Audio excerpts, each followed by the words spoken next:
We're continuing our series on using your voice, this time with one of our Thought Leader Academy grads, Kelly Lopez, on how she went from settling to speaking up on this episode of the Speaking Your Brand podcast.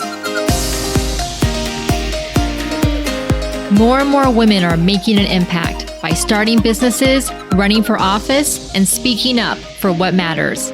With my background as a TV political analyst, entrepreneur, and speaker, I interview and coach purpose-driven women to shape their brands, grow their companies, and become recognized as influencers in their field.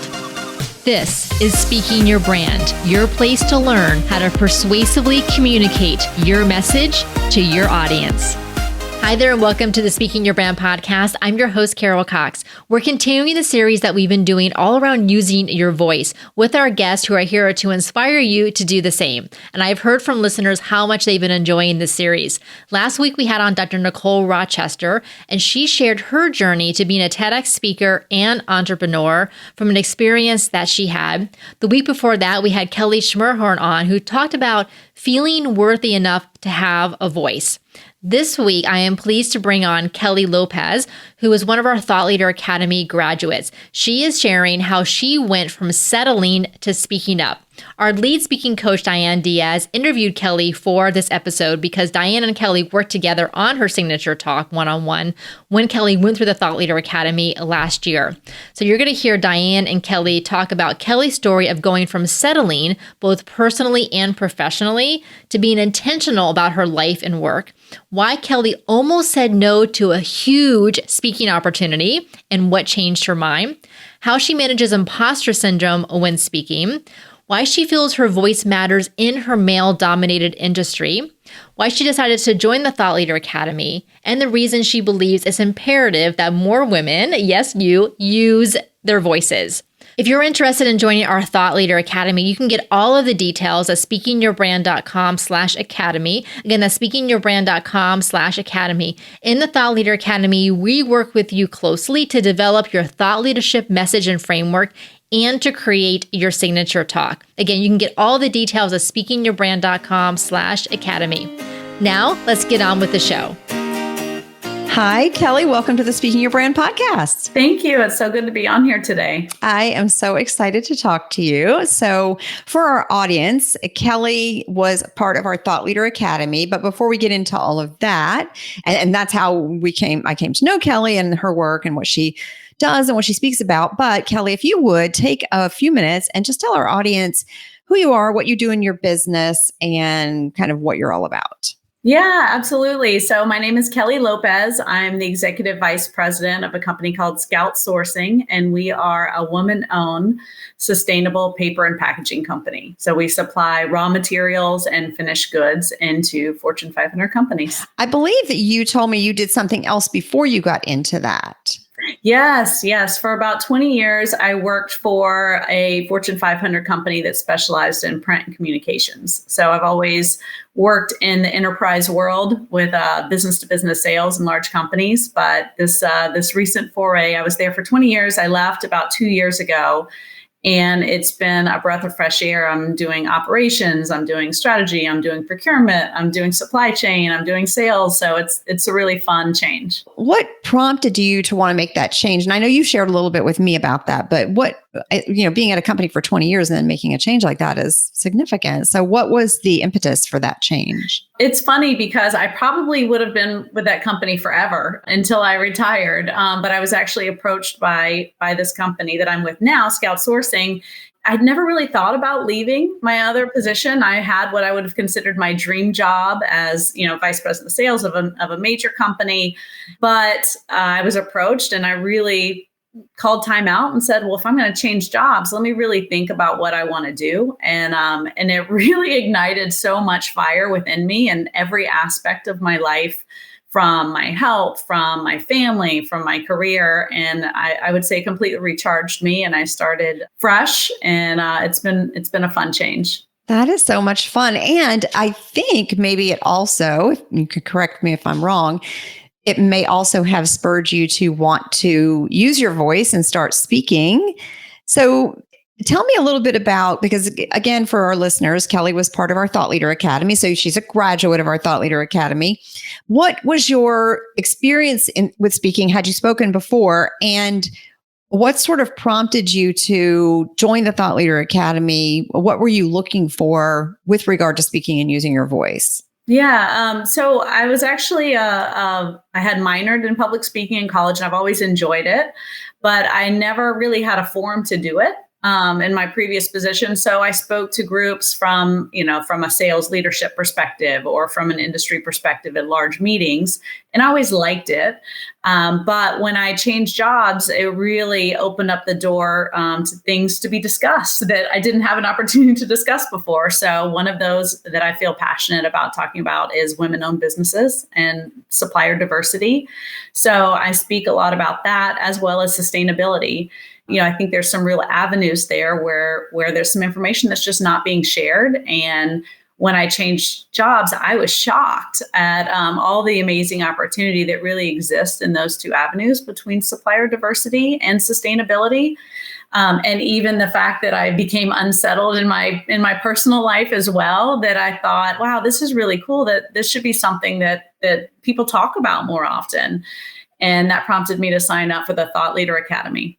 Well, okay. So you mentioned that unsettled, Kelly. So let's talk a little bit more about that, because I think our audience would love to know. I know a little bit more about this, but I think if you can share, what do you mean by that? And what was unsettled? And what did that pull up in you that you were like, oh, I need to address this and I need to do something with this? Yeah. Well, I mean, a lot of it was my career change and really the realization when I was pondering this new position that I had really just settled in my old job. I was happy. I knew what I was doing. I'd been there for a while. I liked my job, but really the realization that, I may have been going through the motions in some aspects. And part of that was, where I was now, I wasn't the healthiest. I weighed a lot more than I weighed now. I was stressed out. It's just an overall realization that, oh my gosh, I'm just walking through the motions every day of my life. And so, a lot of times people have a health diagnosis or something that happens to their family change or something that causes them to say, wake up and say, this is my life. I'm going to live it the way I want to. And luckily I didn't have anything like that. It was just the realization that, I am where I am and there's a major opportunity to change things and become unsettled, as I guess the best way to put it, and really stop settling for whatever's handed to me and figure out exactly what I want to go after in life and do it. Yeah, I love that story because I know that because I came to one of your talks that you gave here locally in Central Florida where we both live. And I know that unsettled concept became part of the story that you told for your talk. I think you do a nice job of merging sort of the professional with the personal, because we're not just the one thing, we're all the things, right? Professional, personal, all of that. And that's our story. So your talk incorporates both aspects of you. What kind of feedback have you gotten since giving that talk, and how has it made you feel about kind of opening up and using your voice in that way? Yeah, it was unbelievable. I mean, I spoke to a relatively small group of Central Florida business leaders, and I was just blown away by the feedback that came. I had 2 to 3 people that reached out to me that said it changed their life. And that was really a huge impact to me, because I thought, oh my gosh, I can't believe, just by me sharing the things that I have, and I haven't really done anything extraordinary, but it just goes to show there's a huge void and the things that we're going through that I think other people need to hear about, because it can relate to your life and it can have a profound impact on it. So it's been really cool and eye-opening. And it's also been inspiring to me, because I love to hear other people's stories. I like to hear other people's challenges. And I think we should all be using our voice more. Absolutely. I'm glad that you said that, because I think that's the thing that the point that we try to make in Thought Leader Academy, right, is incorporating your personal story into your message. Even if it is a business message, your personal story, some element of it, and using your voice in that way can inspire so many people. So here you are giving this talk to a group of business people, but it's about your personal journey, and you made such an impact on them. And so then you never know what one person's voice can do for someone else who's listening and hearing that message. Yep, it's true. And I think, we've all probably read books where it's impacted us and we've said, oh, that's really cool. But it always seems like, well, that's a really famous person. Or, well, of course, you kind of, you release it and say, oh, well, yeah, but she had this opportunity or he did that. But when you hear just a normal person, what I would consider us, and there's normal people in the community, and you really see the complexities of the things that they've gone through, it makes you really relate to it and realize, well, gosh, if they made that change, and they're so happy and they've achieved these amazing things, what is it that I want? And how can I tackle what I want in order to get there? Then in thinking about that, obviously now you're this very accomplished and, out there speaking person in your industry and just in business in general. But if you think back to maybe when at that time where you were settling for this other job, or even before that, what was your sense of using your voice? Did you feel like you had a voice, or maybe you were afraid to use it? How were you feeling about not just speaking itself, but just speaking up and then speaking about things? Yeah, I mean, I could probably say it just never really occurred to me. It just never occurred to me of anything that I did. I did speak to groups from an industry perspective, and I always enjoyed it. But I never really thought about an effort to speak and to speak up. But when it comes down to it, I had a lot of amazing male leaders that I worked for and throughout my career. And there were, surely trailblazers, that female business leaders throughout the US and the world, but I didn't know any of them. Personally, I didn't really have that within my organization. And I think we have a really big opportunity right now because there are a lot of us now. There's a lot of strong female business leaders. And I think we really owe it to the next generation of leaders to really show up and speak up. And so that the next generation of female leaders will have that, to look to. And it'll be an easier path for them than it was for us. Oh, absolutely. And I think also getting that, you spoke and then you get that feedback that you impacted someone's life. It was life-changing for them. That message that you shared, that obviously has an effect on them, but it also has an effect on you as a speaker, that you want to then do that more because you're realizing that it actually does change someone. I mean, absolutely. It is. It definitely makes you want to speak up more because you think, oh my gosh, you see the changes in some of the people around you based on, an impact that you may have had on their life. And that is really rewarding, probably the most rewarding thing in the world, to see other people achieve things, other people just happy, with what they're doing and proud of themselves. I mean, I've seen a lot of changes of the people that, and I'm not saying that I had a part in it, but when I see changes of the people that are around me that I hope I had an impact to, it's really exciting because you really see, their whole face light up. You see the excitement, you see, this whole part that you didn't see before. And I think that is really impactful. I didn't have a lot of female leaders in my previous position. My current position, our CEO is a female, founder of the company, just an amazing inspiration. And I think, just seeing her has inspired me to do it, and seeing the impact I've had on others has inspired me as well. You kind of answered my next question, which was, has there been a shift in your role in the industry and how you see yourself and maybe how other people see you? Have you sensed anything around that? I mean, obviously you're seeing yourself more in a leadership role. Yeah, I mean, absolutely. I think just being asked to speak more in industry events or industry groups is great. I mean, I think once people know, oh, okay, well, she has spoken or she's done a talk at a certain event, it puts you in a little bit different category. And I'm getting asked to speak a lot more.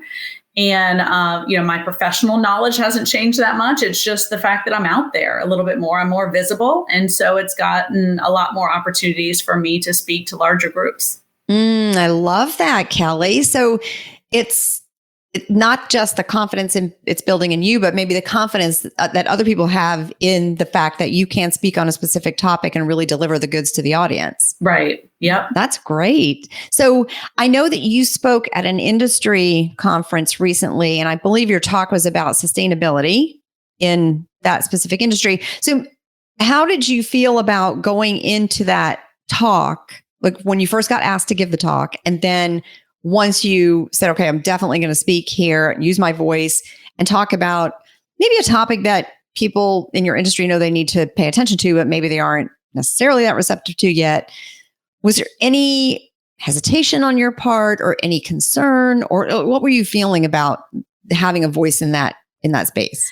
Yeah, I mean, I thought it was an important topic that needed to be shared. So I was the keynote at a conference of industrial manufacturers that was focused on sustainability. And so when I was first approached, I had oh my gosh, that's a lot of people. You know, when you're talking about over 1,000 people, that was the biggest group I've talked to. So at first I was thinking, I almost said no immediately because it was such a big group and I hadn't done it, but it was a topic I know well. It's something that it's my world. I live it every day. It's something that needs to be discussed. And thankfully, Diane, you helped me prepare for it. So that was key, you know, and walking through and making sure that I had, you know, I was prepared for it was a key. So once I really sat down and prepared for it, it was super different than the first time they called me. That's for sure.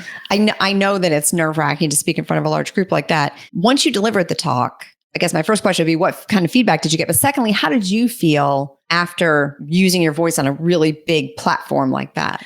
Yeah, I mean, I would say surprisingly so. I wasn't nervous once I prepared. I was more settled and I knew the topic was important and I knew it was going to be good. I was probably more nervous speaking to a smaller group about a lot of personal details than I was the industry knowledge that I shared. You know, it was great. And I received a lot of really good feedback following the conference. I had a lot of folks come up to me after and have connected with them since then. And so it's been very refreshing to know that I've not only had the opportunity to speak to smaller groups about more personal topics like not being settled, but also from an industry perspective. And that's something that the Thought Leadership Academy has been so key in just helping me prepare.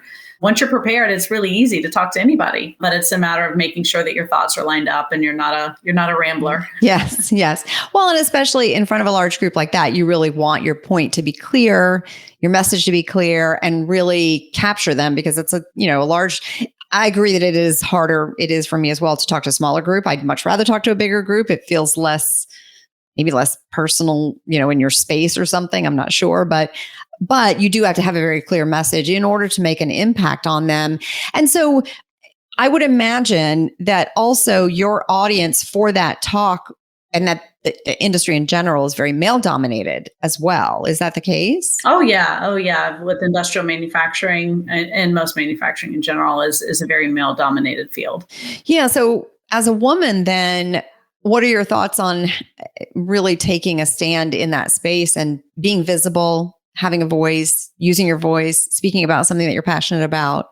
I think it's so important, and it's important for the next generation of female leaders. When you're in a room conference and there's a ton of folks in there, and it's a lot of men in the industry. But when you look at STEM and what's coming out, it's a lot of females that are very interested in it. So being able to stand there on the stage and deliver a message, you're really setting in motion an opportunity for the next generation of female leaders to recognize and be accepted, in the industry. Yes. I love that. And especially we do have other clients who are in STEM fields, and it's a similar sort of feeling that it's just, being sort of a role model for other women coming up behind you. Yeah. And also sharing your point of view on the topic that you're passionate about.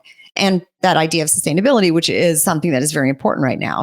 And I think a lot of times it's the confidence that we have in ourselves to do it. So, throughout the course of this, even though some industries are more male dominated, I don't necessarily feel like it's for any other reason than females felt like, oh, wow, I'm the only female here. Or, we do it to ourselves. And so I think sometimes, having the confidence to speak up and stand there on a stage or use your voice a little bit more, it really just sends a sign to other females that, hey, this is good. We should feel comfortable in ourselves in order to do this. You obviously got very good feedback on it. So then that kind of reinforces that, like, oh, I'm going to do this more. Yeah, absolutely. I'm just curious too, though, because you obviously have a experience speaking, not just since the Thought Leader Academy, but even before that, you've spoken.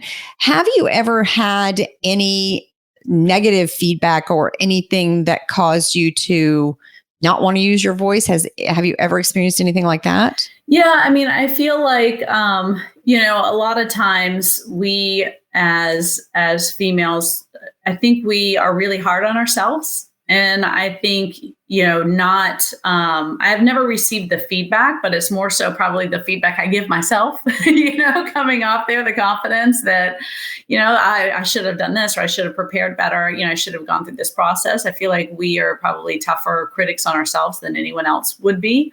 I think just being more prepared and making sure that the message comes through in the talks has been such an important part of that confidence, that that you're delivering a very succinct, easy to understand, exciting, relatable message. And I think that helps so much just with the confidence level that you'll do it again. So I think if I talked a lot before and I never really received negative feedback, but I was pretty hard on myself. Did I connect? Did I get this? Or I should have said this. So having that preparation has been really key. Yeah, I think preparation is super important. And then that kind of speaks to the next thing, which is imposter syndrome, or even just fear around speaking. When I saw you speak, you come across very confident. So that if you are nervous, it does not show at all. And then not only did I attend Kelly's talk here locally, but I also saw the video of her speaking at the conference, where you talked about sustainability.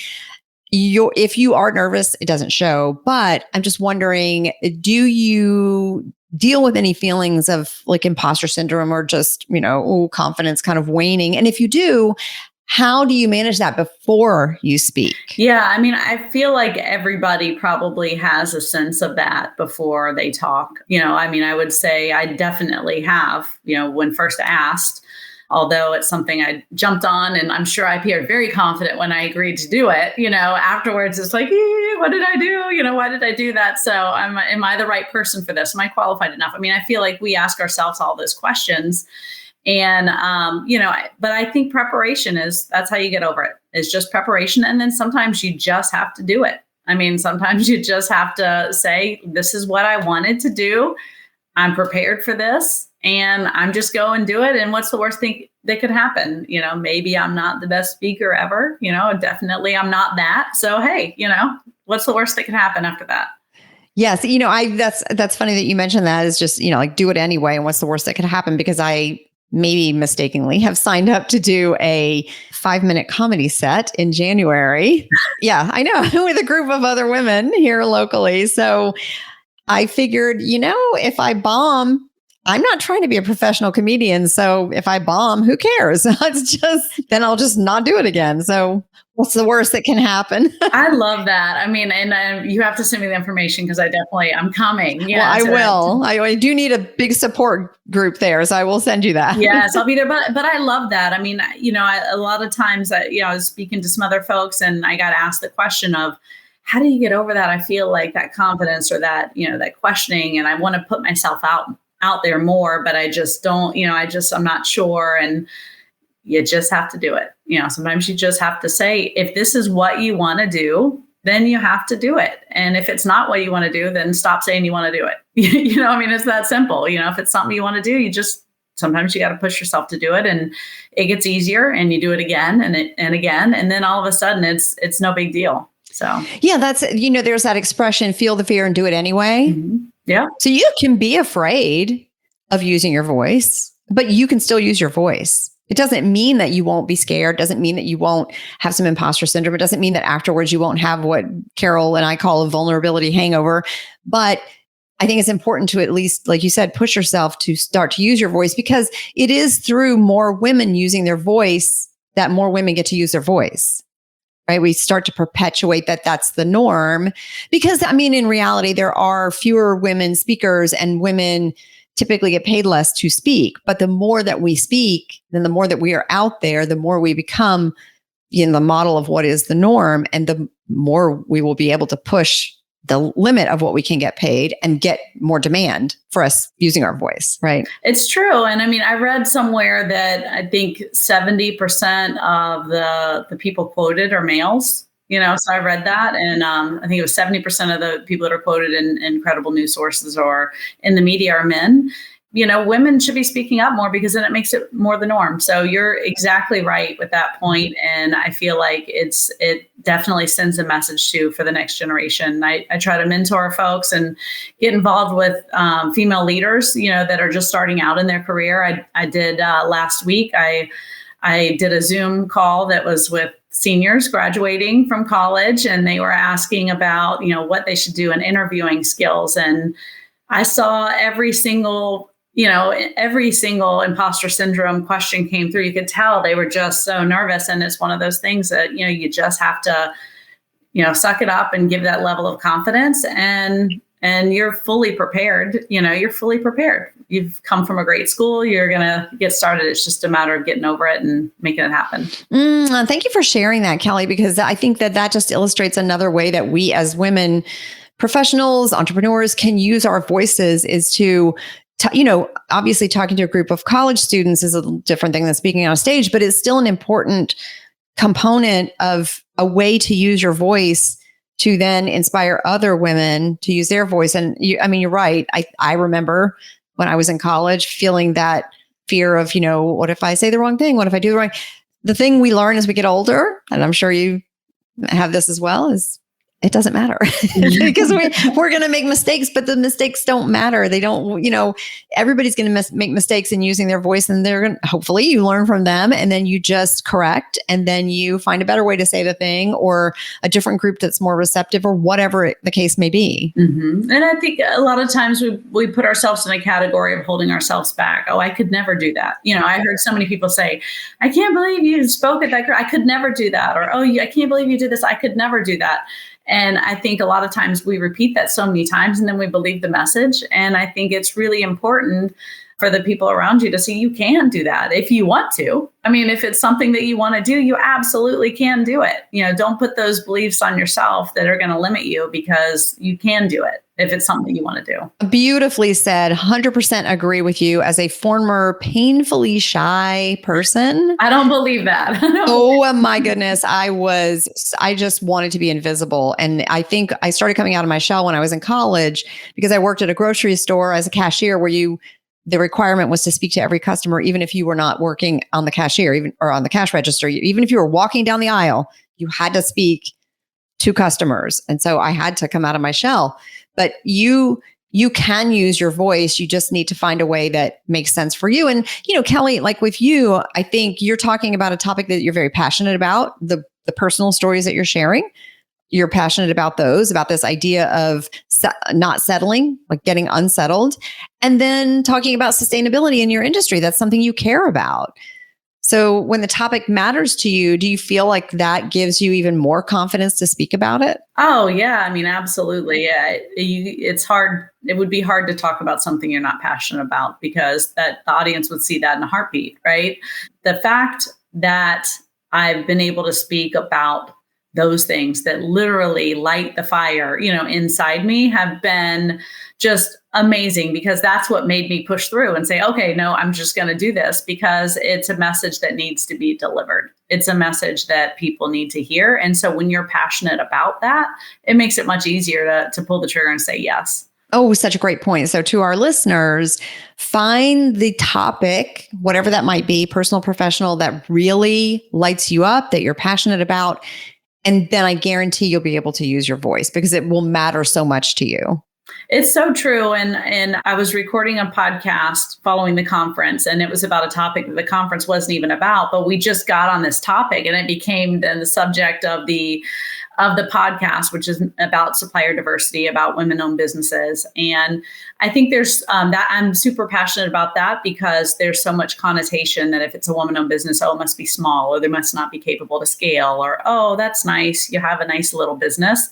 And so I just really saw, since joining Scout Sourcing, it's just, there's an amazing opportunity to really scale and to really serve big businesses where they might feel like, no, women-owned businesses are small by nature, that wouldn't work. And so there was a hole that people weren't talking about, when it came to women-owned businesses being big business and large businesses, and one that could scale. So that's another one that I jumped on that. And it's like, as soon as I see, oh my gosh, there's this opportunity to share information on this that is valuable information, that I think that it goes with it too. So it's not just one topic really that you can be passionate about. Everything that I'm speaking about are 3 completely different things, but I'm passionate about all of them. So it's been good. Yeah, I'm glad that you shared that, because I think if we can just sort of sum it up for our audience, then when you're thinking about using your voice, there might be something personal that you're passionate about. So, Kelly's topic is this idea of getting unsettled in your personal life, your professional life, but it's a personal topic for you. And then you have the professional ones of sustainability and then women-owned businesses.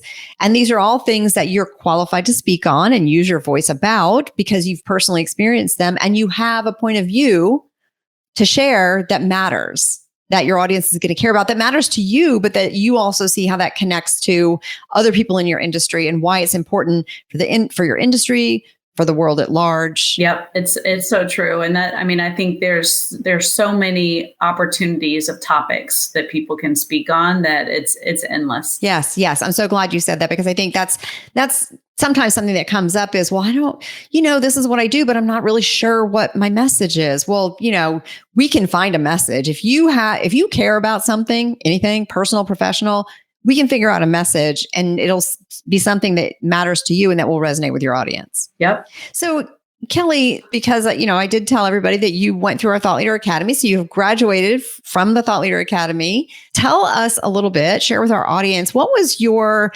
experience like in the Thought Leader Academy? What were you hoping to get from going through that? And then how do you feel it went and what did you walk away with? Yeah, I feel like coming into the Thought Leader Academy, I definitely wanted to refine my message a little bit more. So I knew I was passionate about a lot of different things, the things we just talked about, but I didn't know, did they tie together? Are they separate? I didn't understand, how would I talk about these things that are so important and would I have to have different distinct things that I speak about. And so I was just really taking it all in the first couple weeks of the Thought Leader Academy and just hearing from the other folks there. It was great to hear from the other folks and the coaching that was going into it. And what emerged was clarity, with the message that I'm delivering. And then we honed in on it, towards the end. So I got an amazing experience out of the Thought Leader Academy because it really gave me the clarity that I needed to really refine my message. I'm so glad to hear that. And that's, as I said, I think women come into it sometimes with not knowing quite what their message is going to be. And even maybe they have just a tiny idea of, but where will this go? I don't know. So I think that is probably one of the biggest things that happens in the Thought Leader Academy is that clarity. And then that clarity, obviously for you, it has spurred so many other things and so many other different ways to use your voice and get out there and speak. Mm-hmm. Yep. And I think initially when I joined, I was thinking, okay, I've been asked to speak about a couple things and I've turned it down in the past. And so I'd like to say yes more, but I don't know exactly how to, what I would do with that. So it was just that confidence and the clarity that came with it. So I've said no a couple times, but it's not, confidence. It wasn't the right event for me. So. Right. That's why we should be saying no when it's not the right event, right? It shouldn't be this issue of, well, I'm scared to use my voice or I don't have the confidence to, or what will I even talk about? We should say, yeah, I think say yes and then figure out how to make it work, right? Unless it's not the right fit for some other reason. But if you even have an inkling. So Kelly, I'm so glad to hear that you took on speaking engagements that you initially, like that big one where you thought, oh, I might say no, but I'm glad you didn't. I'm glad you said yes. And that you used your voice because what an amazing, first of all, your talk was incredible. Thank you. I don't know anything about sustainability in the realm of manufacturing. However, I found it riveting. So great job to just even a lay audience like me, but you were also speaking to industry people. So I can imagine how impressed they were with your message. So thank you. Great job on that. So I do think it's important to, when you have a voice and you want to use it and you have a message, even just an idea for one, that you do say yes, even when you might be afraid to say yes. Yeah, absolutely. I would 100% agree with that. And that's one of the things that's been so great about the Thought Leader Academy is, it's not a cookie cutter, canned thing. This is what you do and this is how you do it. But there's so many different key learnings through the weekly trainings or through the portal and the information that's there that really helps you refine, and you can go back to it and look at it again and think about it again. And some of the things just weren't relevant to me at the time, but they have been after. So it's been really good. I'm glad I was exposed to a lot of different things at the Thought Leader Academy. So I'm I'm not a paid speaker by profession. I'm not a coach, that's looking to bolster my business. That's not, where I was looking for the Thought Leader Academy to provide. Had I been, it would have been great too. But it's been a really good experience across the board. Well, I'm so happy to hear that.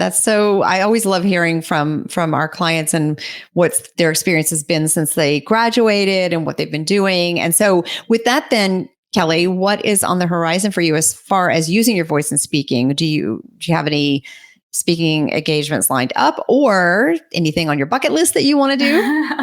I have a couple industry events that I'm looking at right now. So I'm refining through.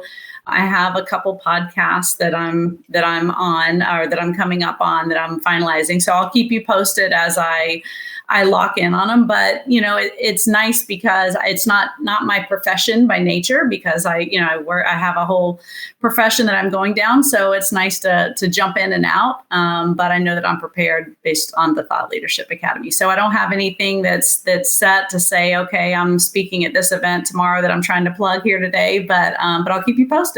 Okay, good. And then maybe in the future, a TED Talk. I don't know. That would be interesting. I have to give that some thought. I'd have to give that some thought. I've never thought about doing that, but maybe you just planted a seed there. I might have. Good. Yes. Let's plant that seed. Let's let it grow, water it a little bit, see how it feels, see if it sprouts. And then I just think that your story, especially the personal one that you share, in some way could make for a really good TED Talk. So just tuck that in your back pocket for later. I'm going to be Googling, the upcoming. All right, Kelly. Well, before we wrap up, share with our listeners, in case they want to get in touch with you, contact you, and just, you connect, how can they find you? Where can they find you? And how can they learn more about what you do and maybe even hire you to speak? Oh, hey, that's great. I'm a huge LinkedIn advocate. So LinkedIn is my go-to. I'm under Kelly G. Lopez at LinkedIn. So definitely love to connect with you. Okay, great. Well, Kelly, thank you so much, first of all, for coming through the Thought Leader Academy. We loved having you in the group. And thank you for staying connected with Speaking Your Brand. We love hearing everything that you're up to. And I really appreciate you sharing your story and your message and your voice with our audience. So thank you for that. Awesome. Well, thank you. Thanks so much to Kelly and Diane for that insightful and powerful conversation. If you would like to join our Thought Leader Academy so you can escape the expert trap and instead step into thought leadership so that you can have a bigger impact on your audience and in your business, you're invited to join our Thought Leader Academy. You can get all of the details at speakingyourbrand.com/academy. Again, that's speakingyourbrand.com/academy. And I'm more than happy to have a Zoom call with you if you would like to talk about your goals and whether the Thought Leader Academy is a great fit for you. And you can schedule that call right there from the page on speakingyourbrand.com/academy. Next week, you are going to love the guest that we have, and she is a big deal. So you definitely want to stay tuned for that. So make sure to hit subscribe or follow in your podcast app so you don't miss next week's episode. Until then, thanks for listening.